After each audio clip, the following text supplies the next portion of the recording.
सो आज हम जानेंगे एरिया वर्सेस वॉल्यूम। तो वो जानने से पहले हमें जानना होगा कि 2D क्या होता है और 3D क्या होता है। और जब 2D और 3D है तो प्रश्न ये भी उठता है कि फिर 1D और 0D भी होते हैं क्या। तो जी हाँ, 0D पहले तो ये जानते हैं कि D का इनमें अर्थ क्या होता है। जो 1D 2D 3D है, इनमें D जो होता है इट स्टैंड्स फॉर डिमेंशन। इसका अर्थ होता है डिमेंशन। डिमेंशन का अभी के लिए इतना जान लेना पर्याप्त है केवल कि डिमेंशन का अर्थ है वो साइड जो आप मेजर कर सकते हैं, जो नाप सकते हैं। तो अब अगर मैं कहूँ 0D तो वो होता है एक पॉइंट, एक केवल पॉइंट छोटू सा, इसे ये 0D होता है।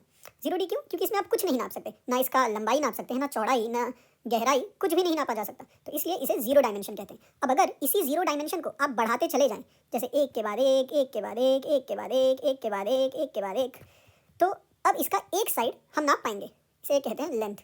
तो ये बन जाता है 0 डिमेंशन से एक लाइन, और लाइन होता है 1 डिमेंशनल।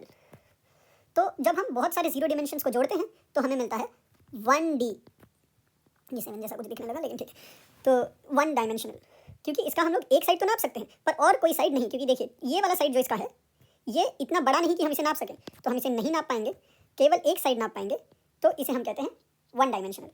अब 2 डायमेंशनल क्या होता है? तो जैसे हमने बहुत सारे 0 डायमेंशंस को साथ में रखे, यहाँ पर 1 डिमेंशन बना दिया, वैसे ही हम बहुत सारे 1 डिमेंशंस को अगर साथ में रखें, जैसे एक लाइन हो गई, फिर मैं कलर चेंज कर दूँ, दूसरी लाइन हो गई, फिर कलर चेंज, तीसरी लाइन हो गई, और एक और कलर चेंज करते हैं, और ये चौथी लाइन हो गई। तो आप अगर देखें तो एक्चुअली में ये हुआ कि अब हम इसका ये वाला साइड भी नाप सकते हैं और ये वाला साइड भी नाप सकते हैं। तो ये तो पहले एल था, इसको कह देते हैं हम विड्थ, यानी चौड़ाई।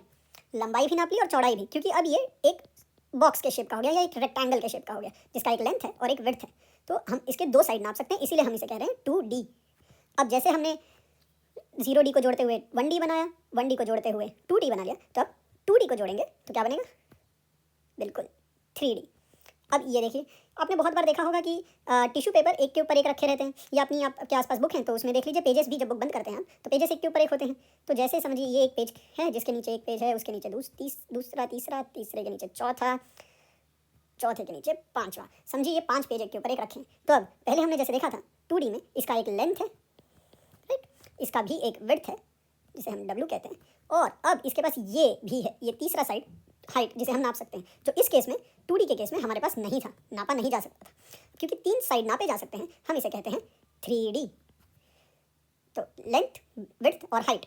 अब एरिया क्या होता है? एरिया होता है कि आप कितना ये 2D का जो सेक्शन है इसे भर सकते हैं। शायद हमारे पास इतना स्पेस है, इतना स्थान है भरने के लिए, लेंथ है और विड्थ है भरने के लिए, तो हम इसे कहते हैं लेंथ और विड्थ। यानी 2D का जो स्पेस भरा जा सकता है, 2D स्पेस जो कि भरा जा सकता है, उसे कहा जाता है एरिया। अब आते हैं वॉल्यूम क्या होता है। वॉल्यूम 3D का कितना स्पेस भरा जा सकता है।